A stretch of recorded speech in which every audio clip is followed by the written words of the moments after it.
Well, today a federal judge is expected to rule on whether to limit the tactics used by ICE agents. At the center of the case is a Montebello man who says he was wrongfully detained. KCAL News reporter Rick Montanez joins us live from downtown LA to break down everything we need to know. And Rick, what are the key parts of the case that we need to know about? Yeah, Chris, Kalina, the challenge is about the constitutionality of these immigration actions, not necessarily that they are happening. And while much of this is centered around what is happening here in Southern California, no doubt people from all over the country will be watching to see how the judge rules. And part of that decision is based on what's in this video here. I'm American, bro.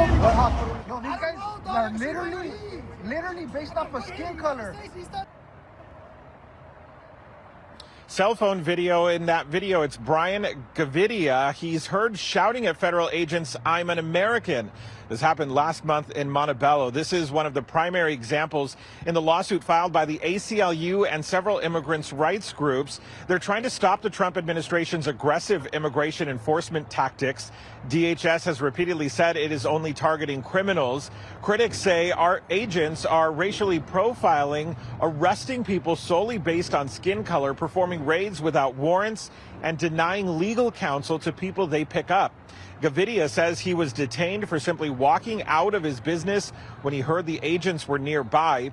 ACLU attorneys argue how the federal agents are operating is unconstitutional.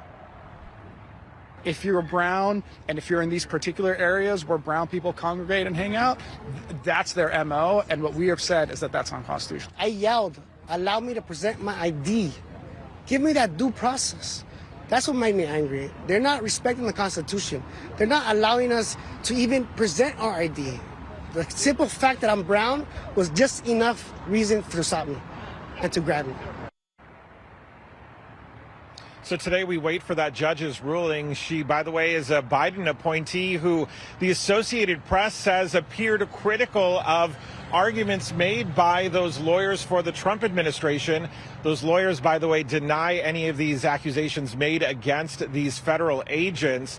And it's also worth noting that LA Mayor Karen Bass, as well as several other mayors, have joined in this lawsuit. And we expect to hear more from Mayor Bass later this morning. So we'll keep you posted on all of this, expected to come down today. Live in downtown LA, Rick Montanez, KCAL News. A lot of people paying attention to that. Rick, thank you for breaking it down for us. And be sure to stick with KCAL News as we continue to follow new developments on the immigration operations and protests, as well as the fallout.